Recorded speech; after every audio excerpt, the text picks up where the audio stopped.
Kottayam medical കോളേജിൽ അപകടത്തിന്റെ പശ്ചാത്തലത്തിൽ സംസ്ഥാന വ്യാപക പ്രതിഷേധം ഇരമ്പുന്നു. ആരോഗ്യമന്ത്രിയുടെ തിരുവനന്തപുരത്തെ ഔദ്യോഗിക വസതിക്ക് മുന്നിൽ പ്രതിപക്ഷ സംഘടനകൾ പ്രതിഷേധിച്ചു. വരും ദിവസങ്ങളിലും മന്ത്രിയുടെ രാജി ആവശ്യപ്പെട്ട് പ്രതിഷേധം ശക്തമാകും.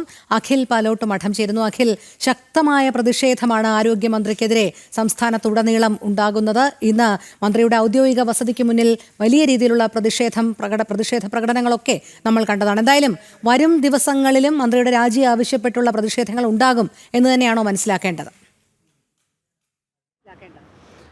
രോഹിണി, സംസ്ഥാനത്ത് ഒന്നാം പിണറായി സർക്കാരിൻ്റെ കാലത്തും രണ്ടാം പിണറായി സർക്കാരിൻ്റെ കാലത്തും ഏറ്റവും കൂടുതൽ PR വർക്ക് നടന്നിട്ടുള്ളത് ആരോഗ്യവകുപ്പിലാണ്. ആരോഗ്യ കേരളം നമ്പർ 1 ആണ് എന്നതായിരുന്നു ഏറ്റവും കൂടുതൽ ടാഗ് ലൈനായി ഈ സർക്കാർ അല്ലെങ്കിൽ ഇടതുമുന്നണിയും എല്ലാം തന്നെ മുന്നോട്ട് വച്ചിരുന്നത്.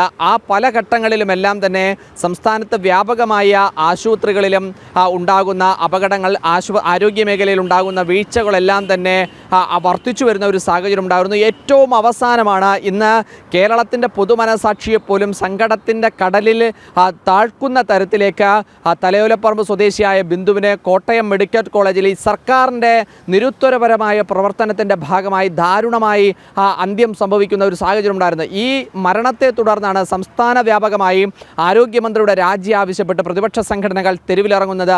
വിദ്യാർത്ഥി സംഘടനകൾ, യുവജന സംഘടനകൾ, മഹിളാ സംഘടനകൾ, രാഷ്ട്രീയ പാർട്ടികൾ എല്ലാവരും ആരോഗ്യമന്ത്രിയുടെ രാജി ആവശ്യപ്പെട്ട് സംസ്ഥാന വ്യാപകമായ പ്രതിഷേധം സംഘടിപ്പിച്ചിരുന്നു. ആരോഗ്യമന്ത്രിയുടെ വസതിയുടെ മുന്നിലേക്കായിരുന്നു ഇന്ന് പ്രതിപക്ഷ സംഘടനകൾ ഒന്നടങ്കം പ്രതിഷേധവുമായി എത്തിയത്. യൂത്ത് കോൺഗ്രസ് എത്തി, യൂത്ത് ലീഗ് എത്തി, അതോടൊപ്പം തന്നെ മറ്റു പല വിദ്യാർത്ഥി യുവജന സംഘടനകളും എല്ലാം തന്നെ ആരോഗ്യമന്ത്രിയുടെ രാജി ആവശ്യപ്പെട്ടെന്ന് സംസ്ഥാനത്തുടനീളം ഇത്തരത്തിലൊരു പ്രതിഷേധമുണ്ടായിരുന്നു. പല ജില്ലകളിലും മന്ത്രിയുടെ കോലം കത്തിക്കുന്ന സ്ഥിതിവിശേഷം ഉണ്ടായിരുന്നു. ആരോഗ്യ മന്ത്രിയെയും മുഖ്യമന്ത്രിയും എല്ലാം തന്നെ കരിങ്കൊടി കാട്ടുന്ന ഒരു സാഹചര്യം ഉണ്ടായിരുന്നു. വരും ദിവസങ്ങളിലും സമാനമായ രീതിയിൽ ഈ സമരം തുടർന്നു പോകാൻ തന്നെയാണ് ഇപ്പോൾ പ്രതിപക്ഷ സംഘടനകൾ തീരുമാനമെടുത്തിരിക്കുന്നത്. അല്പസമയം മുമ്പ് നമ്മുടെ കൊല്ലത്തെ പ്രതിനിധി മനോജ് സൂചിപ്പിച്ചതുപോലെ ആരോഗ്യ സംബന്ധമായ തുടർന്ന് അല്ലെങ്കിൽ ആരോഗ്യ അസ്വസ്ഥതയെ തുടർന്ന് ആരോഗ്യമന്ത്രിയെ കൊല്ലത്ത് ആശുപത്രിയിൽ പ്രവേശിപ്പിക്കുമ്പോൾ പോലും അവിടെ പോലും വലിയ പ്രതിഷേധം ഉണ്ടാകുന്ന ഒരു സാഹചര്യം ഉണ്ടായിരുന്നു. ഇനി മന്ത്രി തിരുവനന്തപുരത്തേക്കാണ് യാത്ര തിരിച്ചിട്ടുള്ളതെന്നാണ് ഇപ്പോൾ നമ്മുടെ കൊല്ലത്തെ പ്രതിനിധി പറഞ്ഞത്. എന്തായാലും തിരുവനന്തപുരത്തും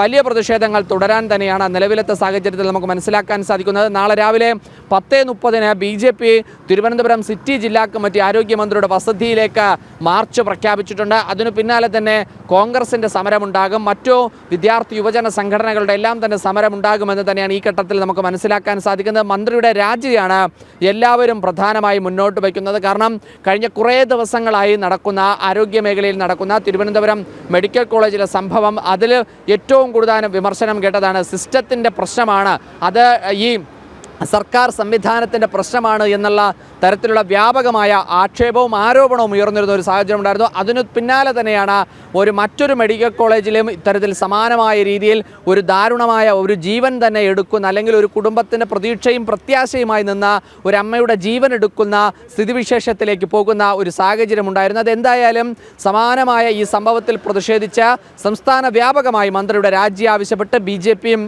യുവമോർച്ചയും അതുപോലെ തന്നെ യൂത്ത് കോൺഗ്രസും യൂത്ത് ലീഗും അങ്ങനെ തുടങ്ങിയ എല്ലാ സംഘടനകളും വ്യാപകമായ സമരത്തിന് തന്നെയാണ് രോഹിണി ഇപ്പോൾ നിലവിൽ നേതൃത്വം നൽകുന്നത്.